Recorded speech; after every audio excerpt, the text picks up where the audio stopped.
Studio Ghibli presents Franchise and Lows, the Crash Bandicoot N.Sane Trilogy.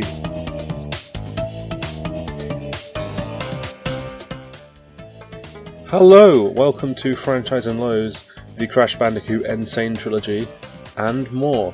In this episode I'm going to be covering the games that are in the, I was going to say upcoming, but it is actually out now, Crash Bandicoot N.Sane Trilogy. That's Crash Bandicoot 1, 2 and 3. I'm also going to cover the other mainline, or what I consider the mainline platform games in the series. That's the two GBA platformers, the PS2, GameCube and Xbox game, Wrath of Cortex, and also Twinsanity. And at the end I'll have a little look at the trilogy itself. Hope you enjoy it. Let's get going.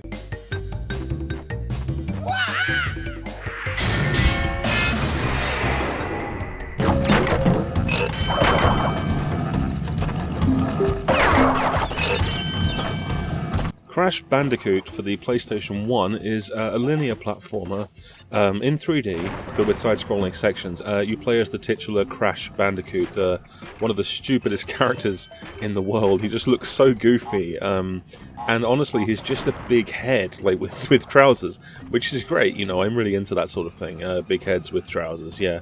Make your own joke. I don't know. I'm doing these off the cuff. They're not scripted. If they're not funny, then I can't apologise enough. Anyway, it's a game that I'm just going to come right out and say I really enjoy, and as I've gotten older, I think that Crash 1 honestly might be my favourite one, for reasons I'll, excuse me.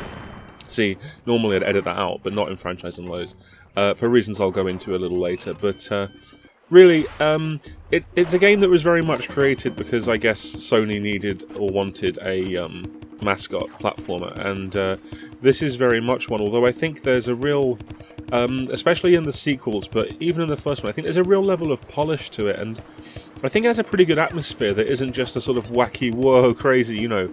There's an actual sense of progression and atmosphere to it, especially the way that you move across the islands on the world map, and progress across this world they've constructed, and you go through jungle and into a sort of industrial area and via ancient ruins, and it does feel like you're moving through a sort of connected world, which the second and third game completely drop. I mean, you do get the different locations, but there's no real sense of connectivity to them, which is a little bit of a downer, I suppose. But it doesn't. I suppose it leads to more variety in the end. The levels are extremely thin in terms of 3D movement. So while you are moving in a 3D space, there's not much room to maneuver. It's a little bit like a say like Streets of Rage, or one of those belt scrollers, I think they're called, but where you could move up and down the screen but not very far. It's a little bit like that, but with the camera behind you. Though the focus is obviously on platforming and not on combat. There is some combat, but it's just a matter of jumping on things or spin attacking them. Now, the main goal in this game, other than getting to the end, is you need to break every single one of the boxes.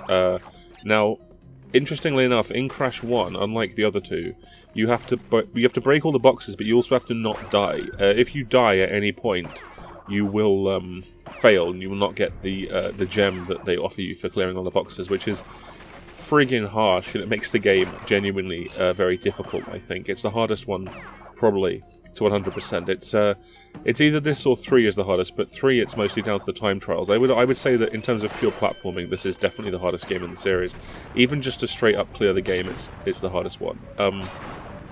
Yeah, it jumps between 3D and classic sort of 2D. Now, in terms of criticism, Crash's movement can take a little bit of getting used to, because there's a surprising amount of weight to the character. But it's hard to explain why that's a problem, because Mario in 3D has weight to him as well, but it's hard to explain. You sort of hang in the air more than you'd probably expect to, and if you're not used to it, it could throw you off, but you get used to it pretty quickly. The controls are very solid, I would say. It's difficult. If you fuck up, it's probably your fault, basically. It almost certainly is your fault. And you will, because the game is very difficult, and the secrets are very plentiful. So yeah, Crash 1, there's also these into the screen levels where you're running away from boulders, which became a real staple of the series, where you'd be running away from different things, like it's boulders in 1 and 2, as well as a polar bear in 2 as well, and in 3 you'd be running away from an enormous dinosaur, and in Wrath of Cortex you're running away from a dragon, amongst other things, a pack of rhinos, that sort of thing. But unlike the later games in the series, this one doesn't have that much in the way of gimmickry. There are levels where you're riding on a pig, like auto-scrollers, and they're extremely basic, but, you know, it's gimmickry. But the later games have way more of that, like there are jetpack levels, and levels where you're flying a plane, levels where you're swimming on a jet ski, or levels where you're rolling in a ball like an Atlas Sphere style. So this is a very plain and relatively simple platform game, but it's also extremely challenging and I would say very good. It's very satisfying to finally clear it, but it can be frustrating because they do not make it easy for you. There's a lot of backtracking involved through the map if you want to get 100%. You have to get really damn good. You'll have really tense, nail-biting sort of experiences because you'll know if you die you've got to replay a good amount of level. And you'll probably need a guide for some of it unless you're really persistent, because there are some boxes that I don't think I would ever have found without someone giving me a hint. There are some that are just not on the screen. You have to bounce high off other boxes to hit them, and they're invisible, basically. And there are also invisible platforms on one level that I would probably never have found without a guide again. Really difficult game. Really good, though, I would say. And I really highly recommend it.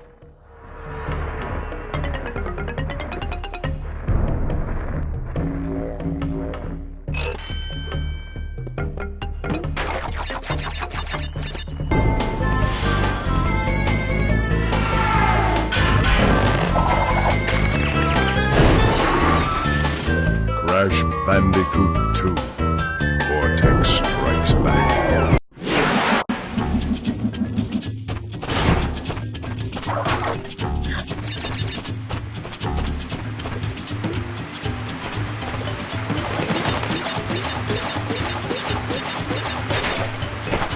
Crash Bandicoot 2, also for PS1, is an enormous step up from the first game by many standards.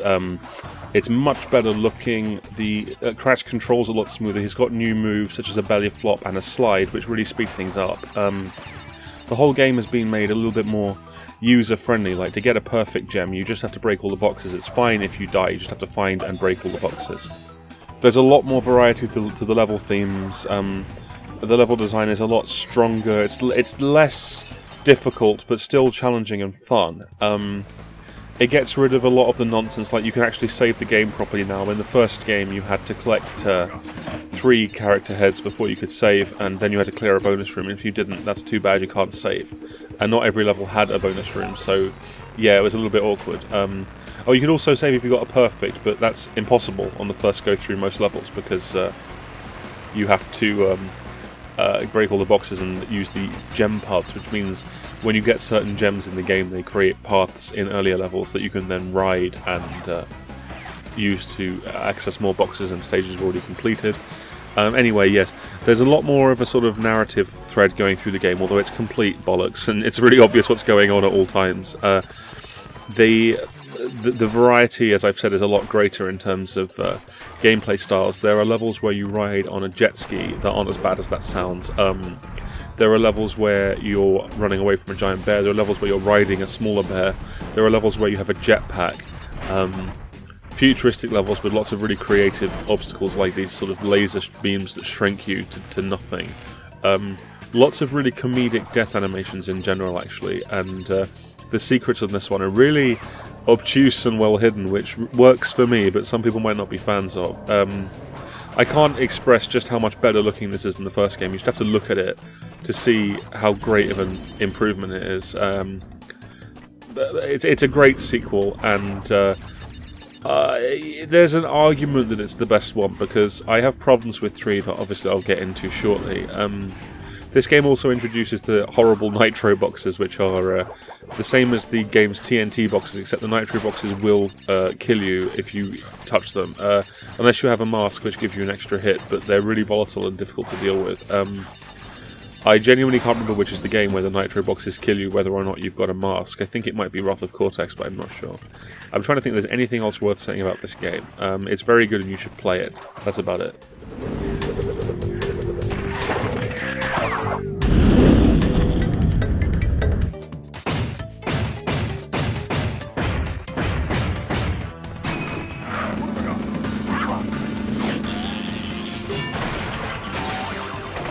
Crash Bandicoot 4.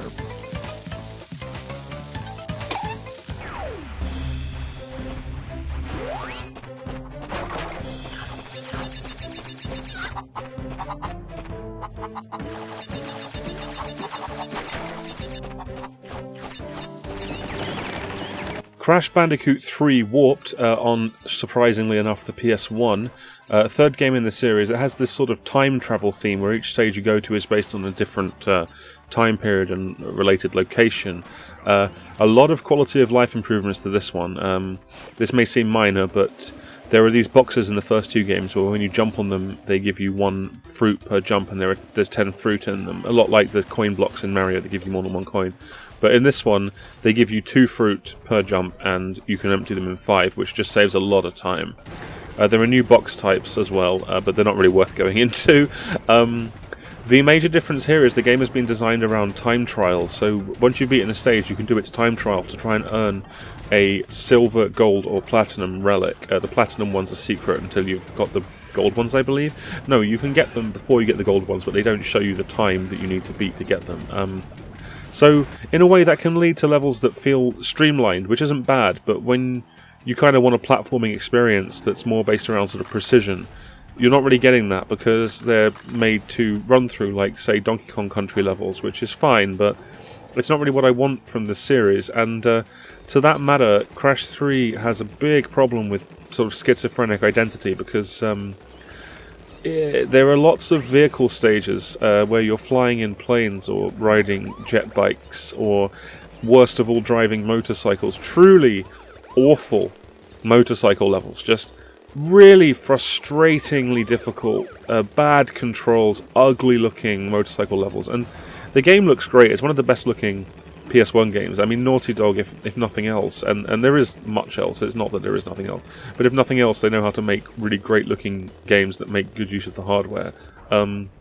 So, for a lot of people this is their favourite one, but for me it's probably my least favourite of the PS1 games, simply because I just hate those bike levels and those shitty plane levels, and I don't really like the time trial thing because it means that 100% in the game is really just a matter of constant repetition of levels, and you're not really exploring, you're just trying to do things quickly, which isn't very fun for me. I'm not really a speedrun kind of guy. There are plenty of levels. There's 32, including 2 super secret levels, which are really hard to find. I don't know how you would find them without looking it up in a guide, to be perfectly frank. The warp room system in this game, for me, is the most disconnected one yet. It really does lend an artifice to the whole thing, and of course there is an artifice because it's a video game, but it does make it feel to some degree like the levels you're going in are just like, yeah, whatever, now it's the water level, or now it's the flying level, whatever. Oh yeah, I should mention the water levels actually. The swimming levels are, while they're not the worst swimming levels I've experienced, they're also not fun, and any one of those levels, or the gimmick levels like the jet bike levels, I always just kind of find myself thinking, man, I wish I was platforming right now. And that's a good 40% of the game, is these gimmicks, I would say. I mean, that might be slight exaggeration, but to my mind, that's what it feels like. So, yeah, Crash 3, definitely a good game, but, really good game, and I've played through it lots of times, but it's my least favourite of them, simply because it's just such a jack of all trades and master of none, unfortunately, and even the platforming, because of the time trialing thing, has been kind of watered down for me, so I'm not a big fan.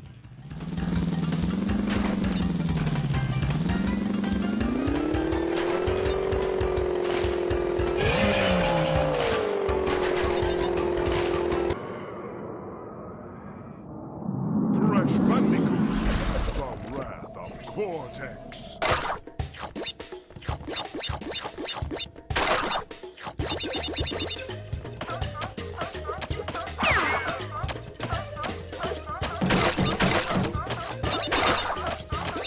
Crash Bandicoot, the Wrath of Cortex, is the fourth game in the series, developed by Traveller's Tales instead of Naughty Dog, and it's an extremely unadventurous retread of Crash 3. It's not a game I would call horrible, but there isn't a single aspect of it, gameplay, aesthetics, the feel of the way the character moves, the everything about it just feels off and wrong. That's not to say it's necessarily a bad game, but it's definitely the weakest one so far, and it's just a shame because each Crash game, 1, 2, and 3 did something new. Well, 1 didn't do much new, I suppose, but it did something old in a different perspective, and there wasn't really another game much like it with that kind of linear 3D at the time. But 2 really enhanced the original game. It really felt like a whole new animal, and 3, of course, had lots of different gameplay departures and quality of life improvements. Crash 4, while it does have new gameplay styles, they are really lackluster, and whenever I found myself on a stage that wasn't a straightforward platforming level, I would really feel like, oh god, can I just stop? Now, it's also worth mentioning Crash 4 has the worst bosses in the series, and it's not a series that really excels in boss fights anyway. Some Crash purists would probably kill me for saying that, but whenever I fight the bosses in a Crash game, I'm just like, yeah, let's get to the levels again. Wrath of Cortex, it's definitely good looking, especially on the Xbox version. Oh yeah, it's worth mentioning this one was all formats as well. It was PS2, GameCube, and Xbox. The PS2 version has horrendous loading, genuinely horrendous. Like it's like, I would say, good 30-40 seconds loading. The other versions fix that. The Xbox version is the best looking and performing. The GameCube one loads quickly, but it doesn't look as good, and the game performance is quite bad. But either way, with any version, you're going to get a competent sort of Crash experience. As the general sort of Crash gameplay style is so enjoyable for me, it's still ahead of a lot of comparable 3D platformers at the time. And I can't deny they've put character into the animations and things. They have done a good job with what they've been given, and for the time it is a spectacular looking game. And the Xbox version, because you can get it for 360, it's on Xbox Originals, it runs fine. It looks good, upscaled. It still looks impressive. Crash has fur, and in the other versions he doesn't. It runs at 60 frames constantly. It's a really well performing game on the Xbox. So it's difficult to recommend. Another thing I want to mention quickly is, to get the gems, as I believe I've mentioned, you have to collect all the boxes, you have to break all the boxes. Now, in the earlier games, in the later levels, you'd get boxes in like 120, 130. In this game, like, every level has just a shitload of boxes. There's so many boxes to find and break, and it feels a little bit like overkill to me. You don't really need that many. They're just there. There's just piles of boxes there to break because, I mean, it's not that it isn't fun to break boxes, but, it just feels like, Jesus, more boxes, But no, everything in this game is straight out of Crash 3. The power-ups you get when you beat the bosses are the same, except for one, which is so useless I'm not even going to mention it. It's very much a retread, and, if you're okay with that, that's fine, but it is weaker than Crash 3 by quite a distance, unfortunately, so, yeah, not hugely recommended, but all the same, not a terrible time.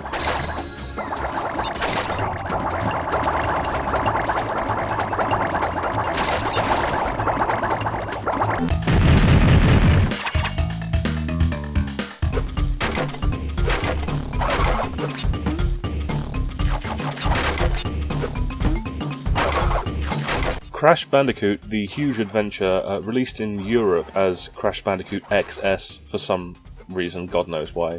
There's probably something behind that, but I don't know what it is.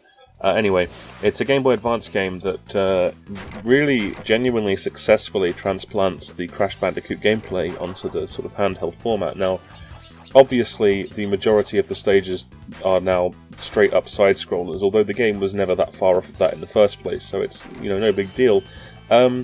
Level design is a little bit lackluster in the same sort of sense as Wrath of Cortex, but I would say it's better than Wrath of Cortex because there's nothing in there that's outright infuriating like the boss battles in the mainstream console game. It's a good effort. It's not bad looking at all, especially on the small sort of GBA screen. It could easily, if you squint, it could pass as one of the old Crash games, sort of.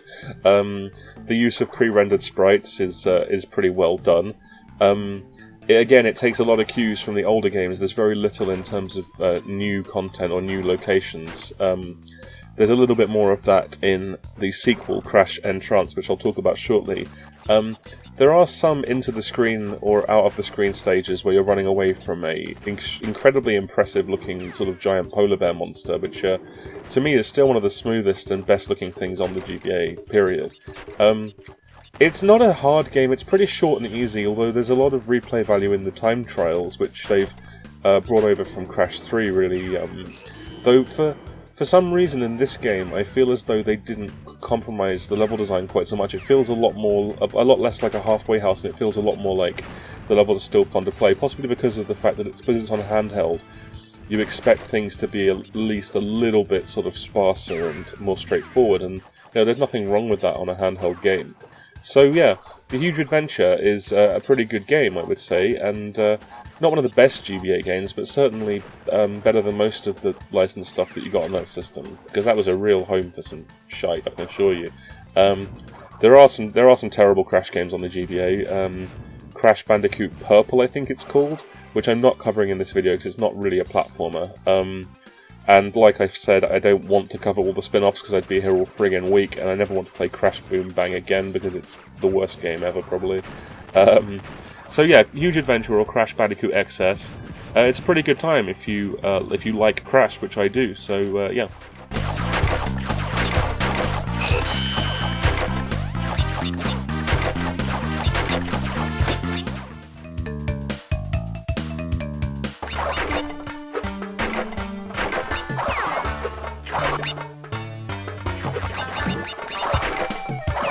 Crash Bandicoot 2 N-Tranced, also for the GBA, is weird. It's a really odd game.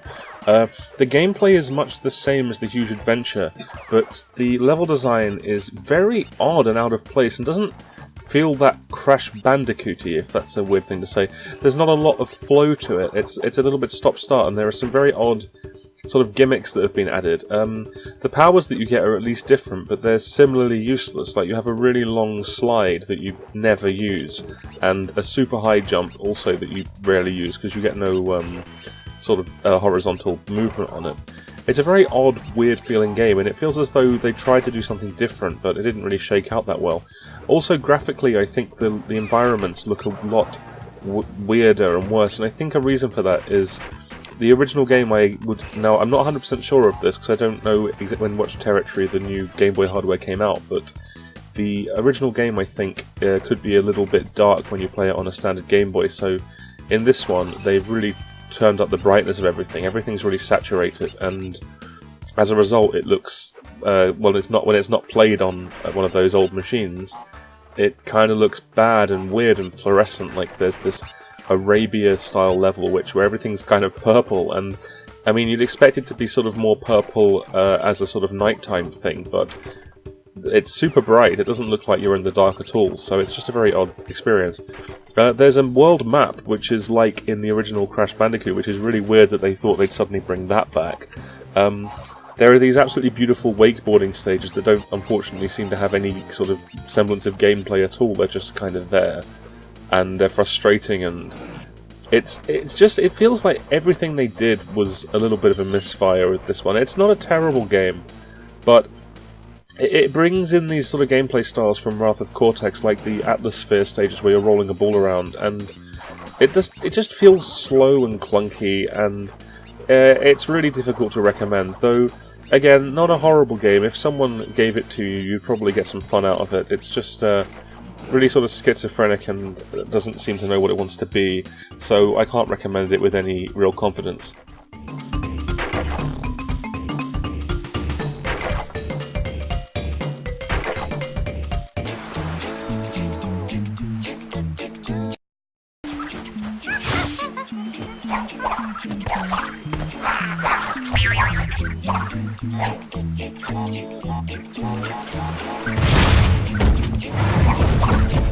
Crash Twinsanity, released for the PS2 and original Xbox, is in my opinion, probably the most underrated Crash game. I would say it's barely even known. Obviously it's known to fans of the series, but that's not much of a revelation, is it? It's a much more successful sort of combination of relatively free-roaming Jak and Daxter style platforming with the very core mechanics from the original series. So you've got these sort of hub worlds that lead into more linear original Crash Bandicoot style stages, with lots of sort of little side paths and challenges so you can get the gems. You don't have to break all the boxes anymore, you have to find the gems in the environment, which is rewards exploration a lot better. It's made by Traveller's Tales again, but it's 1,000 times better than Wrath of Cortex is. It almost feels like Wrath of Cortex they made because they had to, and this one was what they really wanted to do, something very different for the Crash series, and yet retaining those mechanics that people liked in the first place.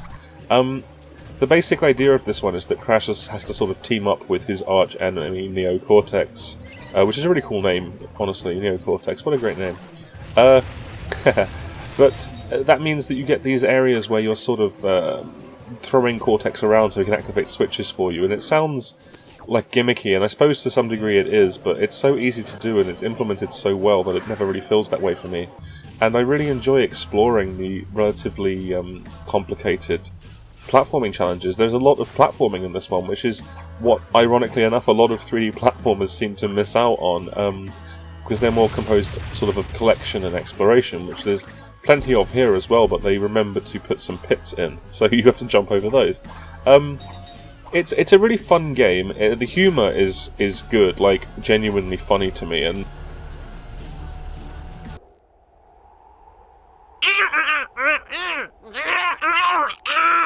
The check bounced. Are you sure? Well, the past few years have kind of been slow. Wrath of Cortex didn't do as well as we'd hoped, and... Fish?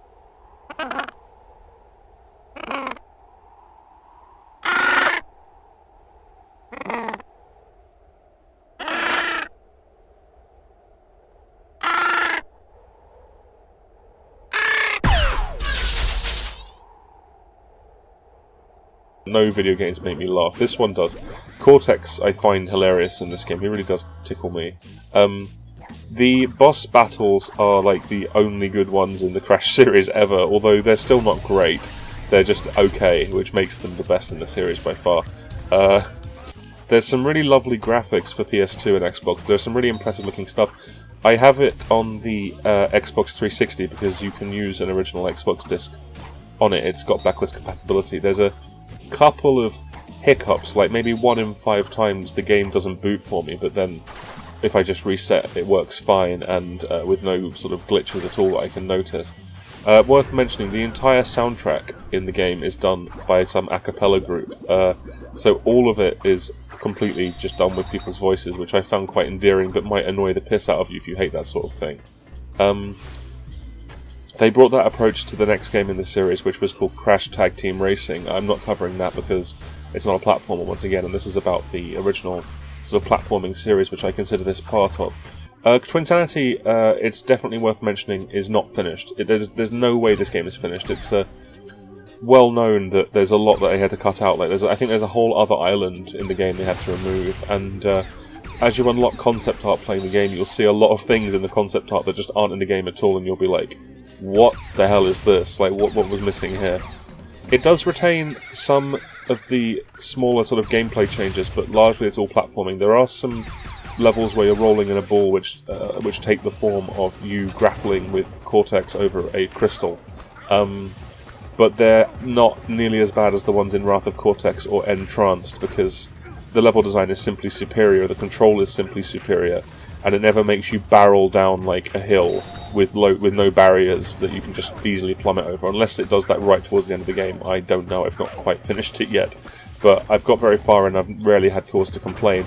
The main issue with the game, and I'm afraid it is quite a big issue, is there are not nearly enough in the way of save points. At the beginning of the game they're relatively reasonable, and then you'll sort of die and you'll walk back quite a way, and you'll be like, why am I all the way back here? Because you spent so much time going through these little side paths and trying to get the gems, that you'll sort of lose that progress.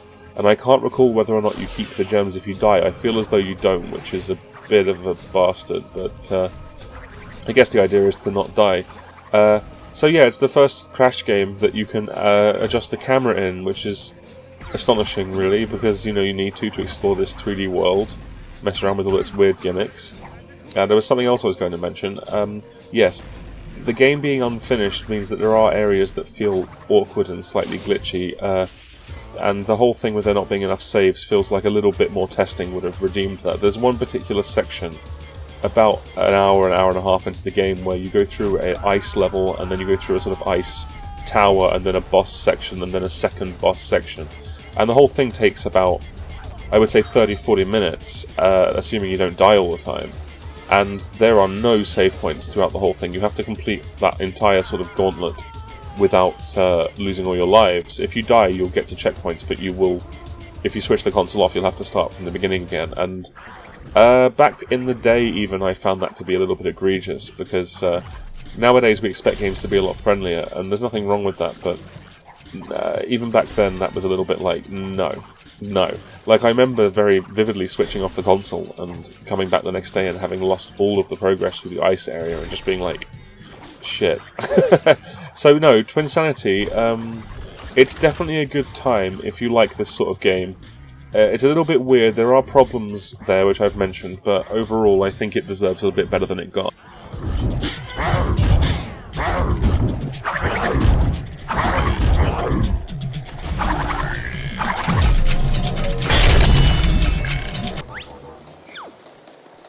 It's Crash Bandicoot!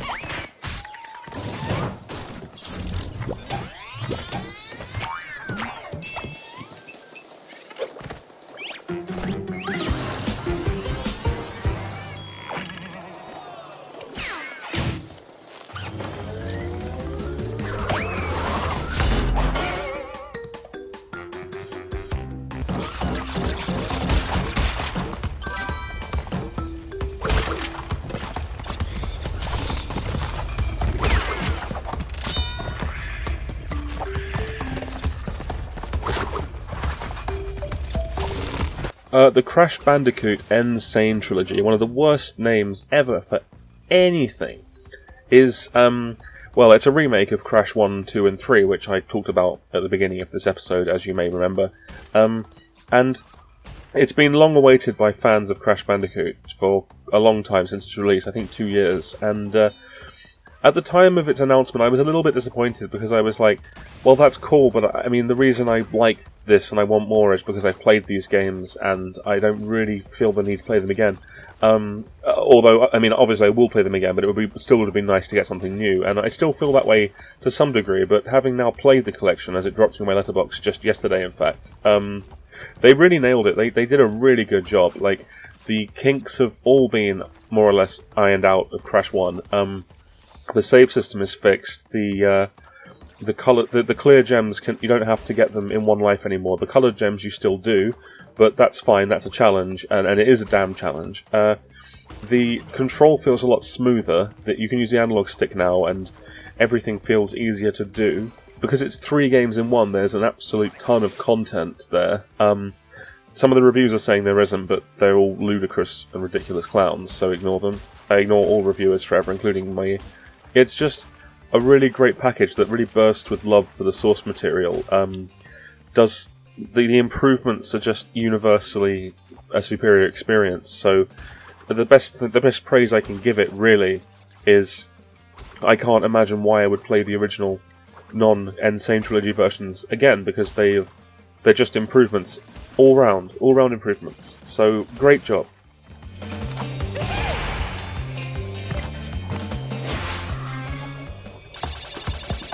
And that's the mainline Crash series. I didn't want to do all the spin-offs, as I've mentioned, because this would have been an enormously long video, and frankly they're not very good or interesting.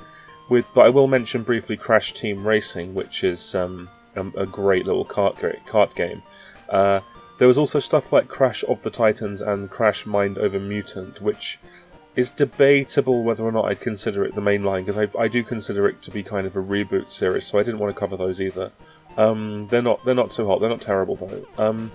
But at any rate, that's the series, and I hope you enjoyed the episode. And I know Crash gets a lot of crap for some reason, probably because it's not Nintendo. I know that sounds quite petty, but there does seem to be some vestigial sort of console wars crap going on around the character, which obviously isn't helped by those original commercials where he's mocking Mario and Nintendo. So hopefully you're interested in giving the trilogy a go at some point. They're great games. Thanks very much for watching. As for Video World, that will be back soon. The series 3 isn't really ready yet, I would say. It's not quite ready, so I'm probably going to do at least a special or some specials, because people on Patreon, for example, I mean, they're on that for Video World above all else, and I feel like I should do something to give it to them, because people are probably going to get tired of frequent Franchise and Lows episodes. I don't know. Anyway, yes, thanks again, and I'll be back next month with another video. Well, end of this month most likely, but, you know, soon.